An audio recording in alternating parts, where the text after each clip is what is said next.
Bismillahirrahmanirrahim.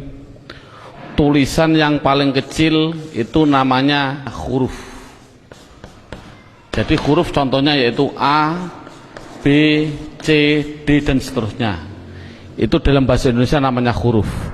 Dalam bahasa Arab itu namanya huruf. Jadi contohnya huruf yaitu alif, ba, ta dan seterusnya. Itulah namanya huruf. Kemudian di atas huruf yang kedua itu ada yang namanya dalam bahasa Indonesia namanya kata. Jadi kata itu apa? Kata susunan dari beberapa huruf yang mempunyai arti. Contoh, ada huruf S, A, Y, A, saya jadikan satu, itulah namanya kata. Ada M, ada A, ada K, ada A, ada N, saya jadikan satu, namanya kata. Ada R, ada O, ada T, ada I, namanya roti, itu namanya kata. Dalam bahasa Arab itu namanya kalimah. Jadi kalimah yaitu contohnya ana, kumpulnya hamzah, nun, alif, itu namanya kalimah. Akulu, itu namanya kalimah. Al-khubza, itu namanya kalimah. Jadi persatu-satuannya itu namanya kalimah. Di atas kata dalam bahasa Indonesia itu ada yang namanya kalimat. Jadi kalimat itu apa? Susunan dari huruf ini dijadikan satu. Saya makan roti dijadikan satu, itu namanya kalimah. Kalimat. Dalam bahasa Arab itu ada yang mengatakan kalam, ada yang mengatakan kalim, ada yang mengatakan kaul, terserah. Metode ini adalah yang penting adalah menganalisa, mendeteksi tulisan Arab yang namanya kalimah. Itu pendahuluan. Sekarang dalam buku ini, metode ini ada beberapa bentuk. Yang pertama menggunakan yang namanya buku panduan, dan yang kedua harus menggunakan silabus, yaitu urut-urutan metode belajar mengajarnya seperti ini. Sekarang setelah anak sudah mengetahui bentuk tulisan, sekarang naik yang poin yang inti, yaitu dalam buku buka halaman 1 yang judulnya yaitu kalimah. Makanya tadi saya bilang yang terpenting anak bisa mendeteksi kalimah. Jadi kalimah itu ada 3. 1 kalimah isim, 2 kalimah fi'il, 3 kalimah huruf. Anak dikasih suatu gambaran bahwasannya tulisan dalam Al-Quran di dunia, di Quran khususnya, itu ratusan ribu. Kalau di dunia itu adalah jutaan miliar, miliaran juta. Berarti jutaan miliar itu jumlah kalimah. Contoh, saya mencontohkan. Ada tulisan Arab alhamdulillahi rabbil alamin. Ini kita deteksi, yang inilah namanya kalimah. Lillahi itu namanya kalimah, Rabbi namanya kalimah, alamin namanya kalimah. Padahal tulisan Arab apapun yang namanya kalimah pasti kalau tidak isim fi'il huruf. Jumlah kalimah miliaran triliun pasti hanya ada 3. Kalau contohnya alhamdulillah harus dijawab oleh anak kalau tidak isim fi'il huruf. Lillahi kalau tidak isim fi'il huruf. Rabbi kalau tidak isim fi'il huruf. Alamin kalau tidak isim fi'il huruf. Selamanya. Makanya tulisan Arab di dunia itu sebenarnya hanya ada 3, yaitu isim fi'il huruf. Makanya sering saya ngasih pemikiran pada anak, tulisan apapun tulisan Arab hanya ada 3. Masuk 3 kok 3 tahun. Makanya menurut metode saya, insya Allah saya mengatakan kalau hanya ada 3 berarti per satunya itu 2 jam, makanya cukup 6 jam insya Allah praktek baca kitab. Amin Allahumma amin. Ini sekarang setelah anak sudah tahu jumlah kalimat ada 3, sekarang bagaimana saya mengetahui alhamdulillah itu isim fi'il atau huruf, lillahi itu isim fi'il atau huruf. Makanya akan saya ulas satu persatunya. Bagaimana cara mendeteksi isim itu fi'il itu huruf. Buka pada bukunya halaman 2. Dalam bukunya halaman 2 dilihat judulnya cara mengetahui isim. Jadi cara mengetahui isim itu dengan 2 cara. Satu mengetahui artinya. Kalau memang artinya itu kok menunjukkan suatu kata benda atau suatu kata sifat, pasti itu dikatakan isim. Jadi isim itu kalau tahu artinya itu menunjukkan benda atau menunjukkan suatu sifat, pasti isim. Sama dengan fi'il nanti juga sama. Cara mengetahuinya fi'il dengan 2 cara sama. Satu mengetahui artinya. Kalau memang artinya menunjukkan suatu kata kerja, itu pasti fi'il. Nah di dunia ini kan hanya ada 3. Pasti kalau tidak kata benda, kata sifat, kata kerja. Saya contohkan, duduk itu kerja atau apa? Jawab saja, anak dites. Contoh saya bilang duduk, isim, fi'il atau huruf? Anak akan jawab fi'il karena artinya kerja. Saya contohkan lagi, ada tulisan Arab mim sin jim dal. Ini tulisan Arab. Kalau tulisan Arab harus dijawab, lafal mim sin jim dal ini isim, fi'il atau huruf? Anak pasti akan menjawab isim. Tahu kok isim? Karena artinya menunjukkan suatu benda. Ini berarti kan sudah bisa anak. Saya contohkan lagi. Saya bilang ada tulisan Arab, coba anak-anak lafal Arab ini jawab dengan 3 kategori, isim, fi'il atau huruf. Ini saya contohkan, mim dal ro sinta, artinya madrasah. Harus dijawab isim, fi'il atau huruf. Anak pasti akan menjawab itu isim. Tahu kok isim? Karena artinya benda. Oh 100. Jadi kalau ada apapun artinya benda atau sifat, contohnya Allahu Akbar, saya menerjemah Akbar itu artinya agung atau mulia. Ini agung itu kan suatu sifat, otomatis Akbar ini harus dijawab. Akbar itu isim, fi'il atau huruf? Anak akan jawab Akbar pasti isim. Tahu kok isim? Karena artinya itu suatu sifat. Jadi kesimpulannya adalah anak bisa mendeteksi, pertama mendeteksi isim, fi'il, huruf dari artinya. Kalau memang artinya benda atau sifat berarti isim, kalau artinya kerja berarti kalimah fi'il. Pertanyaan selanjutnya, Pak, tulisan Arab katanya miliaran triliun, di Al-Quran ada 700-an ribu. Bagaimana saya mengetahui itu isim, itu fi'il, itu huruf, padahal saya tidak tahu artinya? Oh, kalau tidak tahu artinya, lihat buku panduannya, yaitu lihat halaman 3. Dalam buku halaman 3 judulnya adalah mengetahui tanda-tanda kalimah isim. 1, kalau tidak tahu artinya, 1 harus mengetahui tanda-tandanya. Tanda-tandanya isim. Yang dimaksud adalah tanda-tandanya isim. Apa tanda-tandanya isim? Buku halaman 3, 1 yaitu dimasuki tanwin. Tanwin itu berarti baik tanwin domah, tanwin fathah, tanwin kasroh. Saya contohkan, hasibun, isim, fi'il atau huruf? Isim. Tahu kok isim? Karena ada tanwin. Untuk anak kecil mungkin kelas 5 diniyah, tanwin itu pasti di belakang. Tulis saja, disuruh di belakang. Bukunya tambah situ silahkan. Yang penting tanwin pasti di belakang. Baik tanwin domah, tanwin kasroh, tanwin fathah. Saya contohkan, hasibun. Ini tulisan Arab, harus dijawab isim, fi'il atau huruf? Artinya apa? Saya nggak tahu. Kalau tidak tahu ini harus dijawab isim. Mengapa ke isim? Karena ada tanwinnya. Saya menulis lagi, sohi bin, isim, fi'il atau huruf? Isim. Tahu kok isim? Karena ada tanwinnya. Berarti anak sudah bisa mendeteksi, yaitu tanda-tanda yang pertama kalimah isim, yaitu dimasuki tanwin.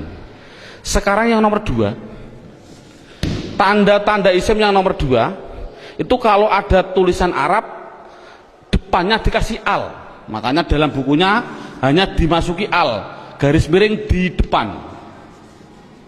Jadi kalau ada tulisan Arab depannya ada alif dan lam, pasti itu isim. Contoh, alhamdu, harus dijawab isim fi'il atau huruf, jawabnya adalah isim. Tahu kok isim? Karena dimasuki al. Ar-Rahim, isim fi'il atau huruf, isim. Tahu kok isim? Karena ada al. Dan seterusnya.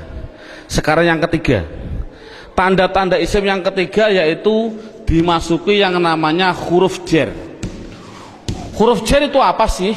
Huruf jar itu adalah tertentu, lafalnya tertentu, yaitu ada tulisan itu berupa apa? Min, ila, an, ala, dan seterusnya. Di dalam buku sudah ada. Min artinya dari, ila artinya ke, an artinya dari, ala artinya di atas, dan seterusnya. Jadi kalau ada tulisan Arab dimasuki min, yang mana huruf jar itu pasti tempatnya di depan suatu kalimah, mesti itu adalah kalimah isim. Contoh, saya mencontohkan ada tulisan Arab, zahaba zaidun ila suq, zahaba zaidun ila suq. Anak saya tes satu persatu dulu. Zaidun, isim fi'il atau huruf? Isim. Tahu kok isim? Karena ada tanwinnya. Suq, isim fi'il atau huruf? Isim. Tahu kok isim? Karena dimasuki huruf jar yang namanya ila. Artinya apa saya suq? Tidak tahu, tidak penting. Ini kan tidak penting. Yang penting itu bisa mendeteksi itu pasti kalimah isim. Contohnya lagi, ada contoh yang namanya ada roja'a. Saya contohkan, roja'a kembali. Siapa yang kembali? Bakrun, siapa bakar? Kembali min dukan, min dukan. Bakrun isim fi'il atau huruf? Jawabnya isim. Tahu kok isim? Karena ada tanwin. Min dukan, dukan itu isim fi'il atau huruf? Isim. Tahu kok isim? Karena dimasuki huruf jar min. Artinya apa? Tidak penting. Jadi makanya itu adalah tanda-tanda kalimah isim. Yang ketiga, yang keempat, tanda-tanda isim yang keempat di situ saya tulis. Ya, saya hapus dulu. Tanda-tanda isim yang keempat yaitu dimasuki namanya huruf qasam. Qasam itu artinya sumpah. Qasam artinya sumpah. Di sini huruf qasam hanya ada 3, wawu, ba, ta. Untuk anak pemula jangan dicontohkan selain lafal Allah, jangan. Untuk pemula jangan. Contoh, wal asri. Asri ini adalah isim. Tahu kok isim? Karena ada wawu qasam. Tidak perlu sebenarnya. Yang penting itu adalah wawu qasam nanti. Contohkan saja wallahi. Berarti Allah itu isim karena apa? Dimasuki wawu ini. Itu aja masih bingung untuk anak didik. Jadi kesimpulannya qasam tidak begitu penting. Yang penting yang terakhir ini, tanda-tanda isim yang terakhir yang kelima, yaitu dimasuki yang namanya mamimu. Contohkan, ini contoh mamimu di sini dalam buku panduan. Di situ lihat halaman 65. Halaman 65 dalam bukunya dibuka. Contohnya halaman 65 yaitu fa'ala yaf'ulu fa'lan wa maf'alan fahuwa fa'ilun wa dzaka maf'ulun. Saya ambil yang penting-penting saja. Uf'ul la taf'ul, maf'alun 2 kali ini, maf'alun mif'alun. Cara menerangkan pada anak bahwasannya fa'ala yaf'ulu fa'lan ini adalah dalam bahasa pramuka namanya kata sandi. Kalau dalam bahasa komputer namanya keyword atau password, katakan saja password. Passwordnya itu apa? Itu namanya fa'ala. Karena apa? Fa'ala itu adalah hitungan hanya ada 3, 1, 2, 3. Artinya tulisan Arab di dunia, saya tadi bilang miliaran triliun itu pasti dari 3 kata dasar. Saya bilang contoh, memukul, doroba, ini namanya 1, 2, 3. Duduk, jalasa, 1, 2, 3. Menolong, nasoro, 1, 2, 3. Inilah jadi tulisan Arab itu pasti 3. Contoh fa'ala, berarti saya contohkan di atas. Makanya anak, kalau insya Allah kalau anak desa biasanya sudah bisa. Ini namanya fa fi'il, ini namanya fi'il. Sebagai kata sandi namanya fi'il. Namanya fa fi'il, ain fi'il, lam fi'il. Jadi dot itu bertepatan dengan fa, namanya fa fi'il. Ro bertepatan dengan ain, namanya ain fi'il. Ba bertepatan dengan lam, namanya lam fi'il. Jadi pasti tulisan Arab miliaran triliun itu pasti dari 3 kata dasar. Itu pasti. Jadi kalau dilihat nanti dalam tulisan Arab, yang dimaksud mamimu adalah ada tulisan Arab, depannya ada mim, baik dibaca mi kasroh mi, atau dibaca mim dibaca fathah ma, atau ada tulisan Arab dibaca mu, muslim. Kalau ada tulisan Arab depannya kok dikasih mim dan jumlahnya pasti 4, berarti kan 3 yang asli, mim lam sin asli, mim tambahan, lam fa, lam ain fa asli, mim tambahan. Jadi kalau ada tulisan Arab depannya ada mim, baik dibaca ma atau mi atau mu, pasti itu kalimat isim. Contoh, muslim, isim fi'il atau huruf? Jawabnya adalah isim. Tahu kok isim? Karena dimasuki mu. Saya menulis masjid, isim fi'il atau huruf? Isim. Tahu kok isim? Karena dimasuki ma. Dan seterusnya. Saya bilang madrasah, isim fi'il atau huruf? Isim. Tahu kok isim? Karena dimasuki ma. Jadi tulisan Arab kalau ada mim dibaca baik fathah, kasroh, dumah, itu pasti kalimah isim. Sekarang saya tambah sedikit suatu pengenalan. Kalau ada tulisan Arab,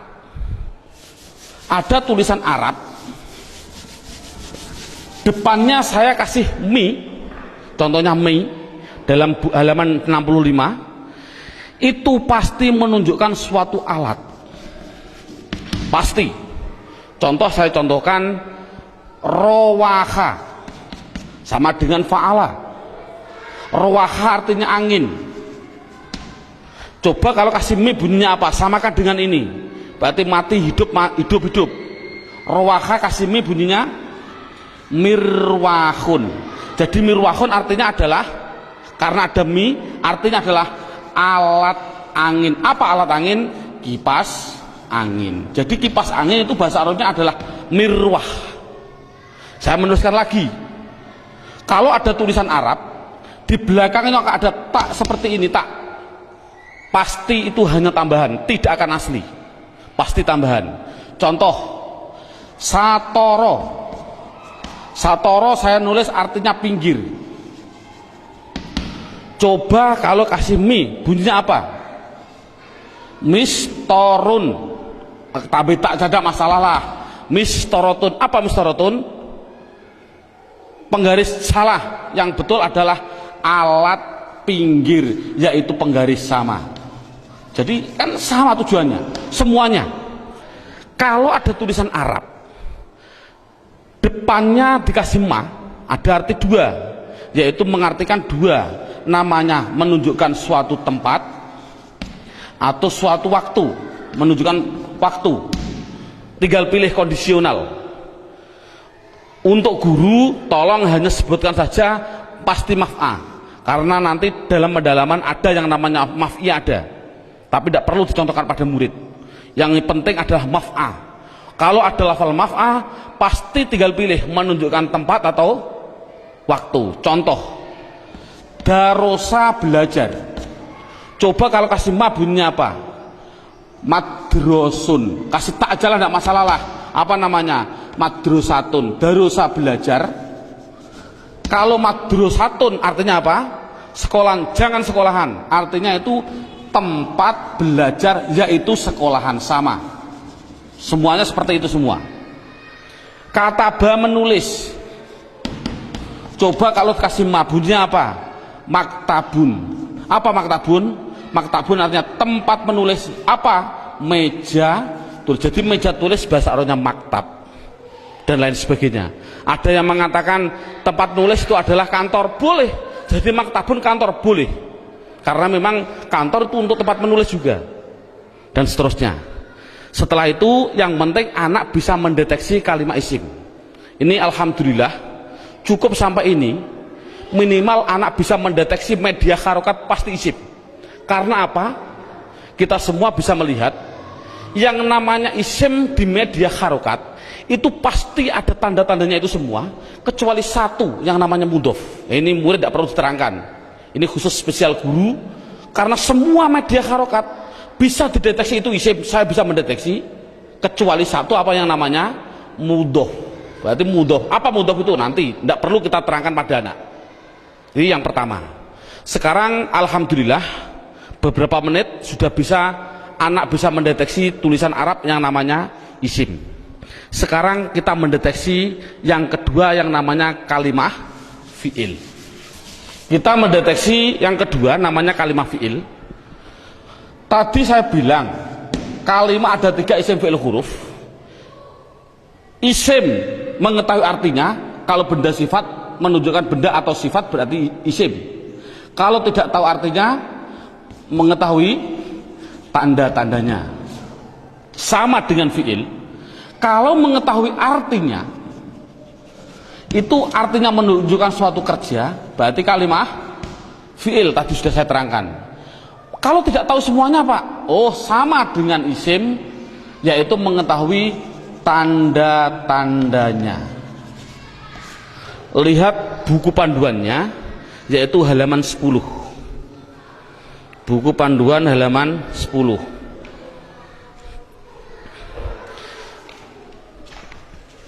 Tanda-tanda kalimat isim. 1 dimasuki kot. Di situ saya 1 dimasuki kot. Dimasuki kot. Saya menulis, biar anak, karena anak kecil, mungkin biar jelas, saya suruh di depan. Tempatnya itu di depan. Jadi kalau ada tulisan Arab, kok ada depannya adalah lafal kot, pasti setelahnya itu fi'il. Contoh, saya mencontohkan. Allahu Akbar, Allahu Akbar. Qad qomatis sholah, qad qomatis sholah. Ini adalah lafal kot. Koma itu mau tidak mau harus saya jawab itu kalimat fi'il. Tahu kok fi'il? Karena dia dimasuki kot. Ini kan paling mudah. Jadi kalau ada dimasuki kot itu namanya kalimah fi'il. Apa artinya koma? Tidak penting. Yang penting tahu itu adalah fi'il. Tanda-tanda yang kedua yaitu dimasuki yang namanya sin. Tolong lafal sin tidak usah diterangkan. Karena apa kok menerangkan? Wong saya menerangkan fi'il sudah belum tahu, saya contohkan lafal sayaqulu sufa. Yaqulu itu adalah fi'il, karena apa? Dimasuki sin, tidak akan mungkin paham anak. Makanya sin adalah ditinggal dulu, karena dia belum bisa mendeteksi semuanya. Jadi sin saya tinggal. Tanda-tanda fi'il yang ketiga yaitu dimasuki yang namanya saufa. Dimasuki yang namanya saufa. Tulis saja sama, sin ya di depan, saufa ya di depan, sama. Contoh yang biasa yang sering didengarkan oleh anak, contoh saya bilang kala saufata lamun, tak lamun itu pasti saya mengatakan fi'il. Karena apa? Karena dimasuki saufa. Artinya apa? Tidak penting. Karena sudah tahu itu artinya saufa. Saufa itu masuk pada kalimat tadi mesti kalimat fi'il. Ini paling mudah. Yang terakhir tanda-tanda fiil yaitu dimasuki yang namanya tak taknis. Saya suruh menambahi pada anak. Tak taknis itu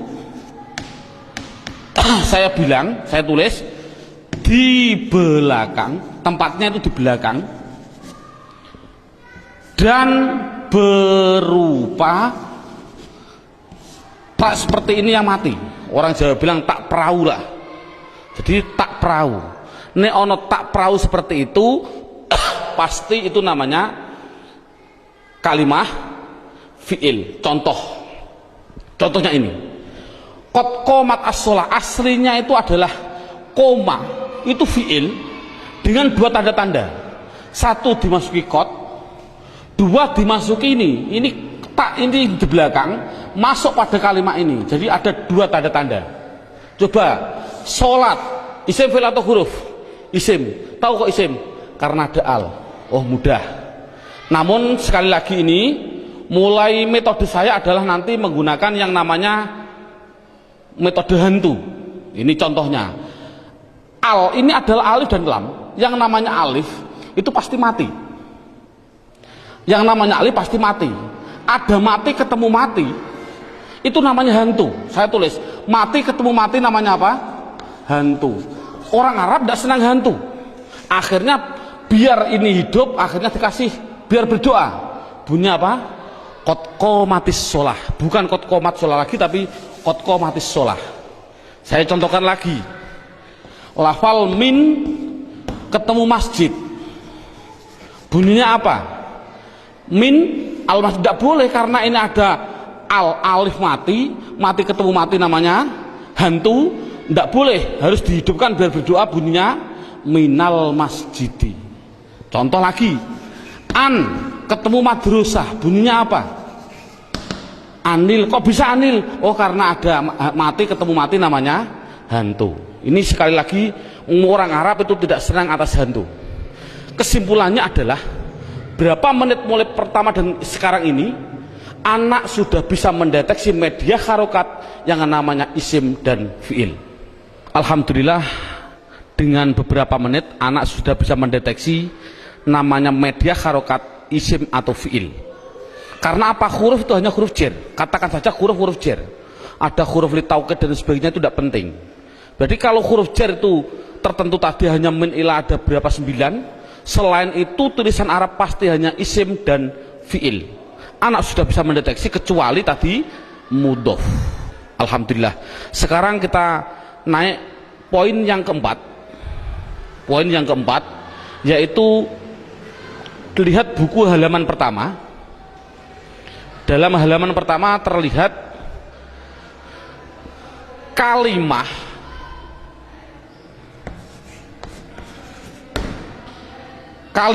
isim,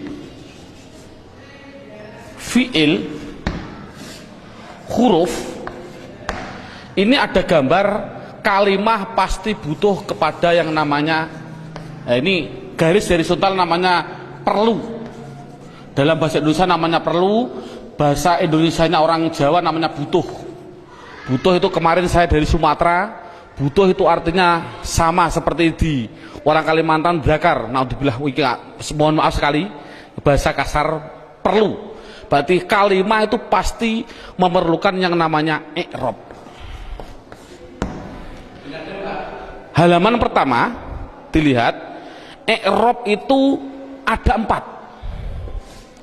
Satu namanya i'rab rofa, 2 namanya i'rab nasab, 3 namanya i'rab jar, yang keempat yaitu namanya i'rab jazm. Jadi kalimah itu pasti memerlukan yang namanya i'rab. Padahal i'rab ada 4, rofa, nasab, jar, jazm. Dan perlu diketahui kalimah isim itu butuhnya hanya butuh 3, bukan 4. Fi'il butuhnya yaitu 3, bukan 4. Huruf, sementara huruf tidak butuh. Jadi yang butuh i'rab itu yaitu khusus yang namanya kalimah isim dan kalimah fi'il. Apa i'rab itu nanti saya terangkan. Yang penting isim itu butuh 3. Apa namanya? Dan perlu ditulis dulu. Anak harus digaris bawahi. Rofa pasti domah. Dibilang pasti. Karena pengalaman saya pada waktu kecil, Pak Guru menerangkan rofa yaitu domah, wawu, alif, nun. Itu saya juga bingung.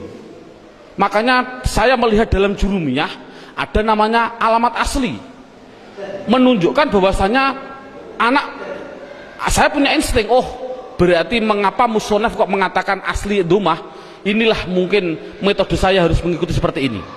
Jadi setiap anak pastikan yang namanya rofa pasti domah, yang namanya nasab pasti fathah, yang namanya jer pasti kasroh, yang namanya jazm pasti sukun.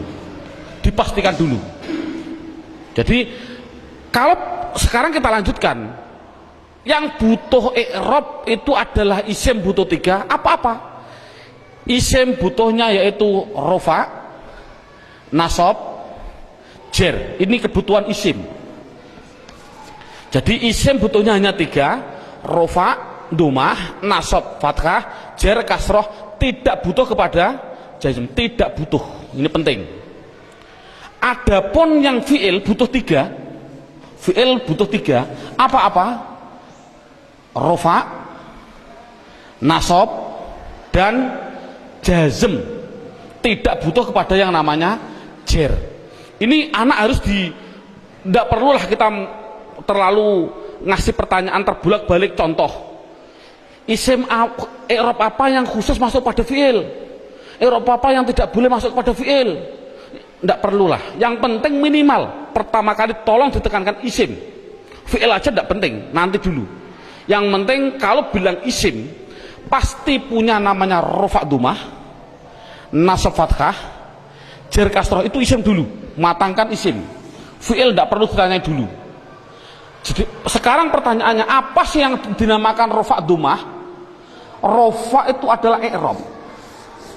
I'rab itu apa? I'rab adalah perubahan pada akhir kalimat atau kata, akhir kata atau kalimah dalam bahasa Arabnya tadi. Jadi kalau ada tulisan Arab, perubahan belakang itulah namanya i'rab. Contoh saya bilang, ada tulisan Arab min sim jim dal, belakangnya itu, kalau ini kan kata benda, ini kan orang tahu kata benda. Kalau benda berarti kalimah isim. Kalau isim harus dijawab, pasti butuh perubahan belakang. Kalau dia rofa ya pasti dun. Apa rofa itu nanti? Pasti dun. Kalau dia nasab berarti pasti dan. Kalau dia jer berarti din. Makanya saya tadi bilang, yang namanya i'rab, khususnya ini, i'rab itu sama dengan nahwu. Contohnya lafal ini, dun dan din. Inilah belakang, ini namanya nahwu. Adapun depan ada tulisan mim sim jim dal, bacanya apa? Masjid. Mengapa kok dibaca masjid? Buat dibaca misjid saja. Inilah perubahan depan, itu namanya sorof. Jadi nahwu sama sorof itu harus gandeng. Mengapa terjadi sekarang ini guru nahwu, guru sorof sudah berlainan, itu sudah jauh, akan bertemu juga sulit, karena satu kalimat membutuhkan 2 hal, yang namanya nahwu dan sorof. Jadi perubahan depan itu namanya sorof, perubahan belakang adalah nahwu. Jadi kesimpulannya lagi, ada kesimpulan ini, tolong nanti anak-anak harus dipahami. Yang namanya isim, yang namanya, saya ini kesimpulan, isim pasti butuh 2 hal belakangnya. Kalau ada al, kalau tidak ada al ya ditanwin. Itu prinsip. Jadi kalau ada tulisan Arab kok dia menunjukkan suatu isim, itu harus kasih tanwin kalau tidak ada alnya. Kalau ada alnya jangan ditanwin. Contoh, masjid ini kan tidak ada alnya, makanya saya balang dun dan din. Coba kalau saya kasih al, almas, Al-masjid, coba rofaknya bunyinya bagaimana? Al-masjidu, jangan ditanwin karena ada al. Nasabnya bunyinya bagaimana? Al-masjidah. Jernya bunyinya bagaimana? Al-masjidi. Ini contoh. Dalam buku panduan saya, anak harus dites dengan contoh dua, yaitu dengan lafal basmalah dan takbir. Saya contohkan. Kita kasih contoh yang biasa dibaca oleh anak.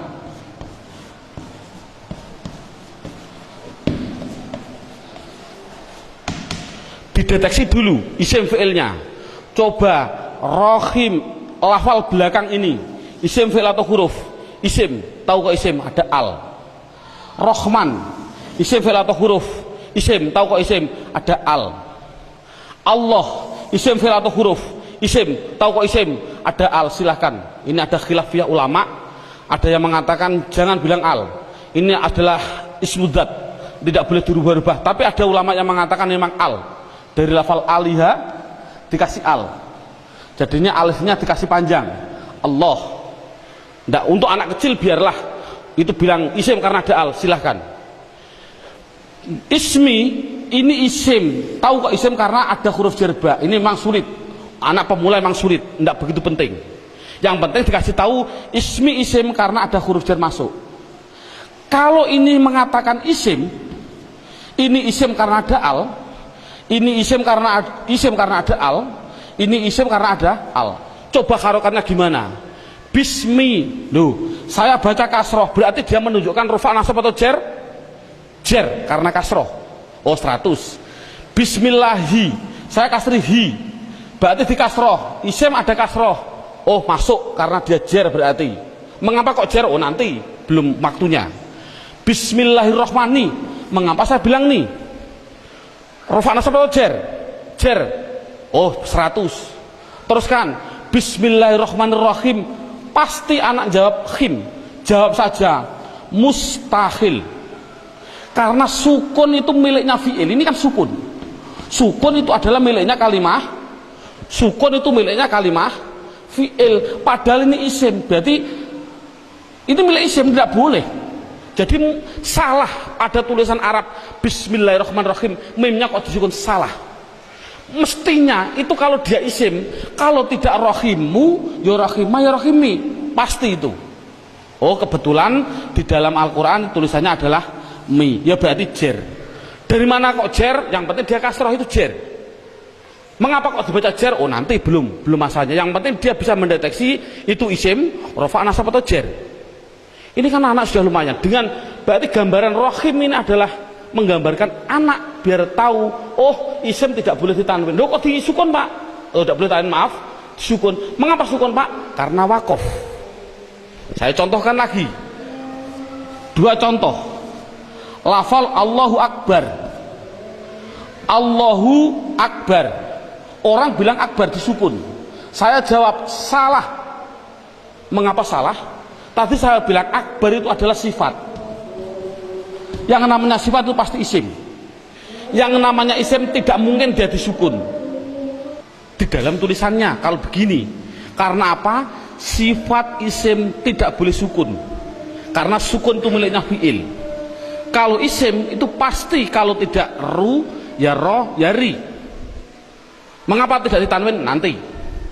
Yang jelas ini contoh Allahu Akbar. Allah isim, tahu kok isim ada al. Rofa nasab atau jer? Rofa, tahu kok rofa karena dumah. Akbar yang betul adalah akbaru. Jadi mengapa kok dibilang bar? Karena wakof. Kalau nulis adalah ru yang betul. Makanya sering saya kasih pertanyaan, bagaimana hukumnya ada orang sholat bilang Allahu Akbaru, sah nggak? Jawabnya adalah sah karena nakunya seperti itu. Namun yang terbaik memang adalah wakof. Seperti ini, Bismillahirrahmanirrahim, karena wakof. Jadi intinya adalah yang namanya i'rab ada 4 rofa nasab jar jazm. Khusus kita tekankan pada isim, yang namanya isim belakangnya pasti rofa dumah, nasab fathah, jar kasroh. Itu kesimpulannya. Sekarang silabusnya poin yang kelima, judulnya yaitu pendalaman isim. Buka halaman 1, sama halaman 1, yaitu lihat halaman 1, isim dibagi 2. Ada yang namanya isim mabni, ada yang namanya isim mu'rab. Sekali lagi, isim mabni dan isim mu'rab dibagi dulu. Apa yang namanya isim mabni? Dalam buku halaman 2 ada.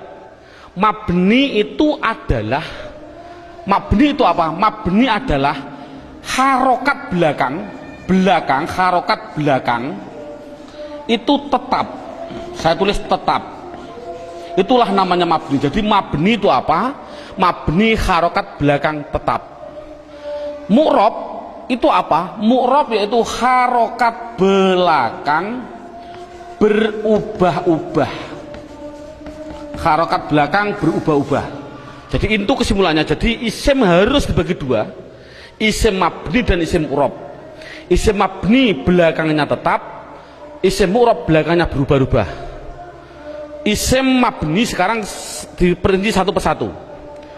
Dalam silabus ada isim mabni, yaitu satu namanya isim domir. Saya tulis satu namanya isim domir. Tolong dalam hal ini anak tidak usah diperdalami. Yang namanya pada waktu pengalaman saya dulu kecil, Pak Guru bilang domir itu ada 2, seperti contoh seperti ini. Domir ada 2, domir baris dan domir mustatir.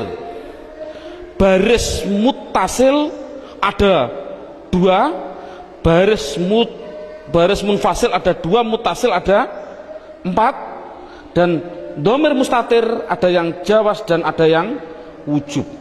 Ini enggak, dulu saya suruh menghafalkan ini domir saja, itu mungkin 1 bulan. Nah, menurut saya kita ambil yang pokok dulu. Dengan metode ini adalah metode saya bilang domir yang berupa domir baris munfasil rufa, yaitu pendalamannya dalam buku. Lihat halaman buku yaitu dilihat halaman 4. Halaman 4 dilihat judulnya isim domir. Di situ saya tulis yaitu lafal huwa, huma, hum, iya, huma, hunna, anta, antuma, antum, anti, antuma, antunna. Yang terakhir ana, nahnu. Jadi jumlahnya 14. 1, 2, 3, 6, 9, 12, 14, 13, 14. Jadi jumlahnya saya bilang isim domir adalah jumlahnya 14. Contohnya huwa, hum. Yang namanya domir itu adalah kata ganti. Dalam buku huwa itu kata ganti dari siapa? Kata ganti dari dia. Dia siapa? Dia laki-laki 1. Ini yang namanya goib. Jadi kesimpulannya huma kata ganti dari siapa? Dia laki-laki 2 yang goib. Hum kata ganti dari apa? Mereka atau mereka. Siapa mereka? Laki-laki 3 ke atas yang goib. Jadi kesimpulannya ini adalah namanya laki-laki. Ini berarti 1, 2, 3 ke atas ini perempuan. Tapi ini adalah semuanya adalah goib. Sekali lagi ini adalah goib. Berarti dia perempuan 1 goibah atau goib. Goibah.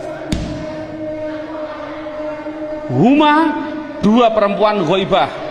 Huna 3 ke atas perempuan goibah. Jadi inti kesimpulannya adalah 3 ini laki-laki, tiga ini perempuan yang semuanya adalah katakan goib. Anta, kata ganti siapa? Dari kamu. Kamu siapa?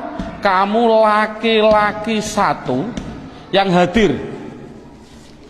Saya simpulkan, intinya ini adalah laki-laki yang anti antuma antuna, saya simpulkan perempuan, namun dua-duanya ini namanya hadir. Namanya hadir. Ana artinya saya, nahnu artinya kita. Penjelasannya, mengapa dhamir dikatakan mabni? Ini anak dijelaskan dengan dua pendekatan. Contoh lafal huwa. Huwa itu kata ganti siapa? Dari dia. Dia satu, orang laki-laki satu, orang Inggris. Kata gantinya juga dia, tetap inilah akhirnya wa. Selamanya akhirnya dibaca wa. Makanya dikatakan mabni adalah belakangnya tetap, yaitu tetap dibaca fathah. Dia orang Amerika, ya sama tetap wa. Orang Indonesia, ya tetap wa. Jangan mentang-mentang orang Indonesianya orang pendek-pendek terus dibilang wi. Kalau orang Arab orangnya tinggi-tinggi wu, enggak boleh. Kesimpulannya adalah selamanya pasti akhirnya tetap berupa yang namanya wa. Itu pendekatan secara logika. Pendekatan secara nahwiyah walaupun salah, karena walaupun salah, contoh huwa dia dibaca rofa ya tetap huwa. Dia karena isim kan dibaca nasab ya tetap huwa, dibaca jar ya tetap huwa. Sekali lagi untuk seorang guru, cara menerangkan seperti ini walaupun salah, kan tidak mungkin huwa itu adalah dhamir rofa, kok bisa nasab. Itu contoh seorang guru, ini penting untuk seorang guru. Ngomong ini permasalahannya, pengalaman saya keliling, pertanyaan saya itu rata-rata di dalam hal goib dan hadir. Saya bilang, apa sih artinya goib dan apa sih artinya hadir? Rata-rata orang mikir goib adalah tidak ada orangnya, hadir adalah ada orangnya, padahal salah. Pengertian goib adalah tidak diajak bicara, walaupun ada di sampingnya. Samping saya ada namanya Zaid. Ada orang tanya, Pak, Zaid mau ke Semarang kok, bilang pada saya, padahal di samping saya ada Zaid. Ini namanya hadir atau goib? Goib, karena orangnya bicara sama saya, bukan pada Zaid. Jadi kata gantinya pada Zaid adalah wa. Ini menunjukkan artinya goib, yaitu jangan diartikan tidak ada orangnya, diartikan apa? Tidak diajak bicara. Kalau hadir ya berarti diajak bicara. Itu kesimpulannya adalah mabni harokat belakangnya tetap selamanya. Contoh mereka selamanya mesti hum, disukun selamanya. Jadi saya tulis di situ pertama isim domir mabni jumlahnya adalah 14. Buka seterusnya bukunya halaman 5. Yang kedua mabni yang kedua yaitu yang namanya di situ saya tulis isim isyarah. Isim isyarah tidak perlu kita terlalu banyak mencontohkan. Isim isyarah itu kita contohkan hanya yang mudah-mudah saja. Contoh isim isyarah ada 3. Ada yang namanya qorib, ada yang namanya wasit, ada yang namanya ba'id. Qorib artinya dekat, wasit artinya sedang, ba'id artinya jauh. Contoh orang bilang isyarat menunjukkan qorib iki, orang Jawa bilang iki, kalau sedang iku, kalau jauh kai, itu orang Jawa bilang. Tapi kalau orang Sunda iya eta itu ya salah, itu milik orang Indonesia, bukan bukan orang Sunda sebenarnya, tapi orang Sunda tidak punya jauh, sama dengan kita. Ini tidak, masalahnya adalah contoh korib. Kalau laki-laki hadza, kalau perempuan hadhihi, dengan dua contoh saja ini. Contoh lafal hadza. Siapa ini selamanya dibaca dza, akhirnya dza. Walaupun yang ditanyakan seorang kiai, seorang gubernur, seorang presiden, tetap siapa ini, man hadza, selamanya dibaca dza belakangnya. Jangan berupa dzi atau du. Makanya itulah namanya mabni. Saya tidak usah menerangkan wasit, bait sudah ada. Yang jelas contohnya yaitu dalam buku panduannya sudah saya tunjukkan, yaitu isim isyarah ada 3, hadza hadhihi. Kalau sedang yaitu lafal dzaka dan dalika, dzaka dan dalika, dzaka dan tilka. Saya contohkan dzaka dan tilka. Kalau jauh saya contohkan hanya 2, dalika dan ulaika. Jadi jumlahnya yaitu ada berapa? Dalika, ulaika. Jumlahnya berapa? 1, 2, 3, 4, 5, 6. Saya katakan isim isyarah jumlahnya adalah hanya 6. Walaupun nanti pendalamannya banyak. Seorang guru tolong hanya seperti itu dulu. Terusnya mabni yang ketiga yaitu yang namanya isim mausul. Buka dalam bukunya halaman yang ke isim mausul, kata sambung. Datanglah Zaid yang mana jaa Zaidun alladzi. Ini isim mausul itu hanya tertentu, lafalnya tertentu. Sudah dalam bukunya ada, yaitu lafal alladzi, alladzina, alladzi, alladani, alladina. Contoh saya tidak usah nulis. Mohon dilihat contoh ini, isim mausul tertentu. Alladzi, alladani, alladina, allati, allatani, allati. Cukup sebutkan hanya 6 saja, yaitu biar anak hanya tahu isim mausul jumlahnya hanya ada 6. Mabni yang keempat. Mabni yang keempat yaitu yang namanya isim istifham. Istifham. Istifham itu pertanyaan. Di situ saya menulis, tidak usah saya tulis biar waktunya lebih singkat. Yang penting guru bisa menerangkan. Yaitu di situ saya tulis hanya man, mundu, madza, mata, ayana, aina, kaifa, anna, kam, dan ayu. Jumlahnya saya tulis itu hanya 10. Jadi istifham hanya ada 10. Yang keempat, yang ke mabni yang kelima, yaitu namanya isim syarat. Syarat itu apabila, jikalau, andai kata itu namanya syarat. Saya tulis dalam bukunya biar lebih singkat. Lafalnya tertentu. Man, ma, mahma, mata, ayana, aina, anna, haisuma, kaifama. Jumlahnya yaitu hanya ada 9. Yang terakhir yang nomor 6, yang namanya isim fi'il. Ini loh, namanya isim fi'il. Kadang-kadang orang bingung. Di situ ada isim fi'il madhi, isim fi'il mudhari, isim fi'il amar. Yang penting contohnya saya bilang isim fi'il amar, isim fi'il amar. Contohnya lafal amin, amina. Ini dikatakan dia bukan isim, bukan fi'il.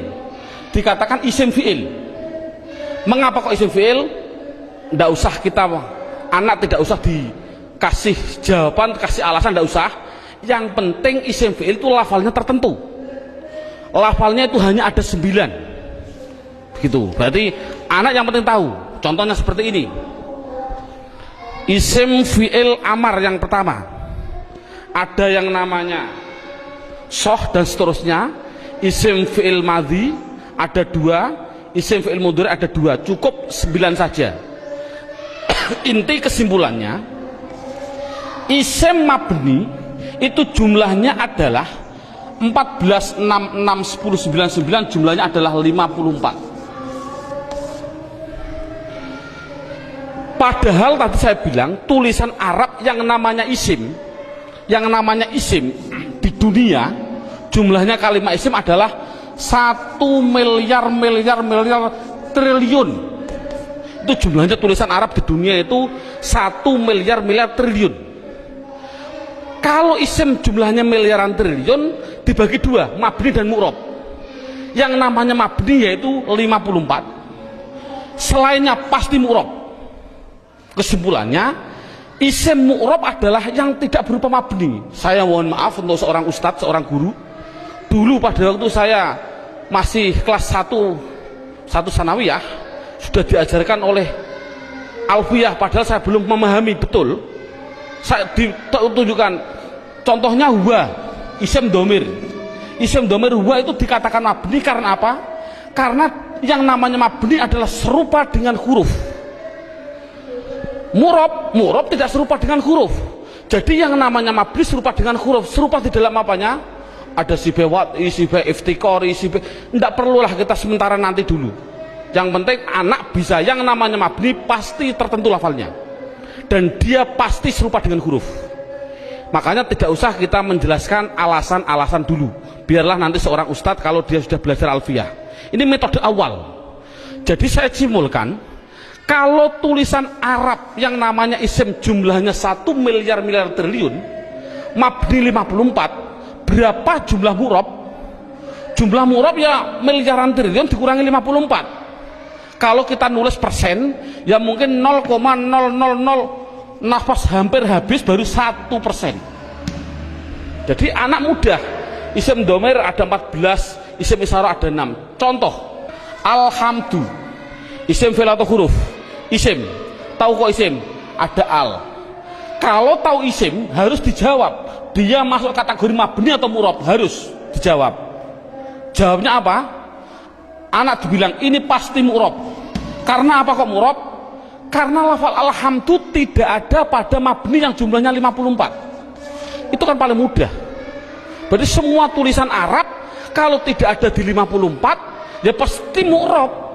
Berarti mu'rob miliaran triliun. Jadi makanya anak suruh menghafalkanlah.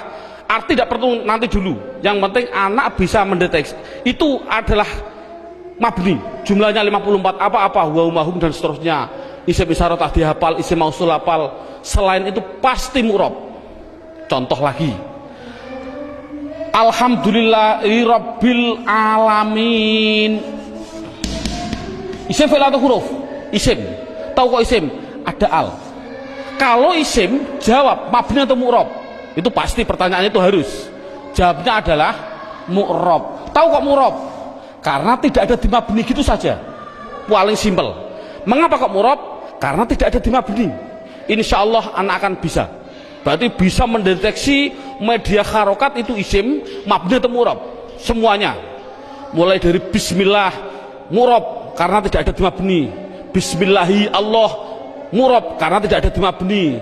Bismillahirrahman, Rahman mesti mu'rob karena tidak ada di mabni. Rohim mu'rob karena tidak ada. Mudah. Jadi anak sudah bisa mendeteksi itu mabni dan itu mu'rob. Sekarang pendalaman yang terakhir, pendalaman isim yang terakhir yaitu di dalam hal mu'rob.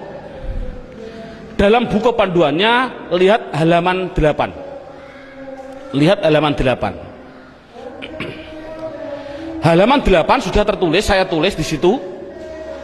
Halaman 8. Halaman 8 sama halaman 1 sama. Sekali lagi, halaman 8 dan halaman 1 adalah sama. Yang namanya mu'rob itu tadinya ada 6. 6 jumlah total 54. Sekarang enggak, yang namanya mu'rob 1 ada yang namanya mufrad, 2 ada yang namanya tasniyah, yang ketiga ada yang namanya jamak mudzakkar salim, yang keempat ada yang namanya jamak muannas salim, yang kelima, nah ini saya batasi cukup mu'rob yang penting anak bisa 4, mufrad tasniyah jamak mudzakkar salim jamak muannas salim. Yang kelima sampai yang ke-9 tidak penting. Sekali lagi metode ini adalah tidak penting. Karena apa? Karena mu'rab yang 4 ini itu sudah mendominasi dalam tulisan Arab, 80% dari tulisan Arab itu pasti terjadi dari 4. Makanya anak harus ditekankan di dalam 4 tadi. Berarti sekali lagi, mu'rab yang jumlahnya miliaran triliun dikurangi 54 itu harus dimasukkan di antara 4 ini. Berarti di antara 4 ini mufrad, tasniyah, jamak mudzakkar salim, jamak muannats salim. Sekarang anak diterangkan apa sih yang namanya isim mufrad. Lihat ini, mufrad itu bahasa Arab. Artinya apa mufrad? Artinya satu, baik dia seorang laki-laki atau perempuan, pokoknya satu, itu nama bahasa Arabnya mufrad.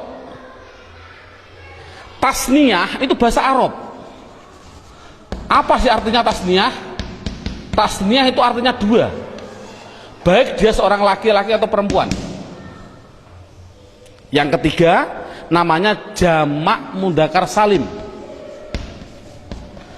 Jamak itu artinya banyak, banyak itu artinya 3 ke atas, 3 plus. Mudzakkar artinya laki-laki, salim artinya selamat, berarti laki-laki yang selamat. Ngonoke selamat cara jayani.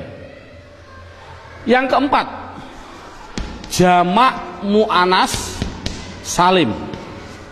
Jamak artinya 3 ke atas, muannats artinya perempuan, salim selamat. Jadi sementara anak dites dengan bahasa Jawa atau bahasa Indonesia, disuruh mengarabkan. Contoh saya bilang, coba saya bilang 2 buku itu mufrad atau tasniyah atau jamak mudzakkar salim atau jamak muannats salim? Jawab tasniyah. Tahu kok tasniyah? Karena artinya 2. Saya bilang 5 bakar, mufrad, tasniyah atau jamak mudzakkar atau jamak muannats? Jawab jamak mudzakkar salim. Karena apa? Artinya 5, 3 ke atas, zaid adalah, bakar adalah laki-laki. Jadi anak sudah bisa dites dengan bahasa Jawa, disuruh membahasa Arabkan. Contoh sekali lagi, 2 zaid tasniyah, 5 bakar jamak mudzakkar salim, 10 hindun, hindun itu perempuan, jamak muannats salim. Bakar 1 artinya mufrad, Zainab 1 artinya mufrad bahasa Arabnya. Nah, kalau ada tulisan Arab kok tidak berupa mabni yang jumlahnya 54, pasti harus dimasukkan mu'rab. Kalau mu'rab harus dimasukkan di antara 4 ini, harus apa mufrad, apa tasniyah, apa jamak mudzakkar salim, apa jamak muannats salim, pasti harus masuk semua tulisan mu'rab. Contoh, nah ini bagaimana saya mengetahui Pak tulisan Arab itu mufrad, tasniyah, jamak mudzakkar salim, jamak muannats salim? Lihat bukunya halaman 8. Kalau ada tulisan Arab,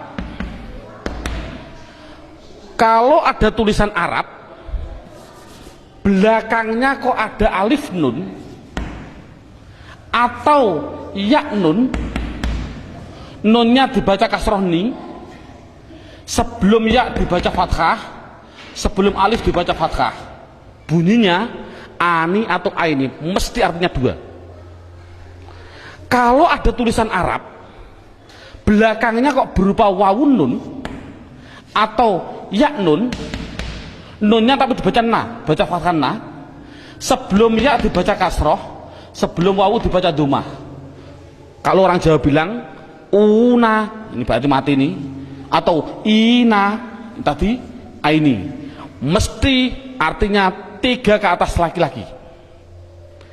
Kalau ada tulisan Arab belakangnya berupa alif dan tak, taknya tak perahu, sebelum alif dibaca fathah, taknya hanya 2, kalau tidak ton ya tin, itu pasti dikatakan jamak muannats salim. Kalau ada tulisan Arab belakangnya tidak ada tambahan ani, aini, una, ina, atun, atin, mesti itu isim mufrad. Jadi isim mufrad itu apa? Yaitu kalau tulisan Arab tidak ada belakangnya tidak ada tambahan. Saya contohkan, alhamdu, isim fi'il atau huruf? Isim. Tahu kok isim? Karena ada al. Pertanyaan selanjutnya, mabni atau mu'rab? Mu'rob. Tahu kok mu'rob? Karena tidak ada 5 benih. Kalau mu'rob harus dimasukkan di antara 4 ini, wajib 4 ini harus dimasukkan. Berupa apa? Mufrad. Tahu kok mufrad? Karena belakangnya tidak ada tanda-tandanya. Ani, aini. Ini kan dal. Dal ini kan tidak ada tambahannya. Oh, jadi alhamdu adalah isim mufrad. Contoh lagi. Bismillah, alhamdulillahi rabbil alamin. Alamin. Pertanyaan, isim fi'il atau huruf? Isim. Tahu kok isim? Ada al. Mabni atau mu'rob? Mu'rob. Tahu kok mu'rob? Karena tidak ada di mabni. Kalau masuk mu'rob, masukkan di antara 4 ini. Bunyinya apa? Jamak mudzakkar salim. Tahu kok jamak mudzakkar salim? Karena belakangnya ada inang, ya nun, sebelumnya dibaca kasroh. Cocok gak dengan ini? Ina. Jadi tulisan Arab mesti gitu semua. Kalau mu'rob pasti harus masuk kategori di antara 4 tadi. Ini alhamdulillah berapa jam ini anak sudah bisa 100% mendeteksi isim dan mengkategorikan di antara mabni dan mu'rob. Subhanallah, sudah bagus. Ini untuk apa isim tadi? Oh, nanti. Itu adalah setelah 3 jam. Kita istirahat dulu.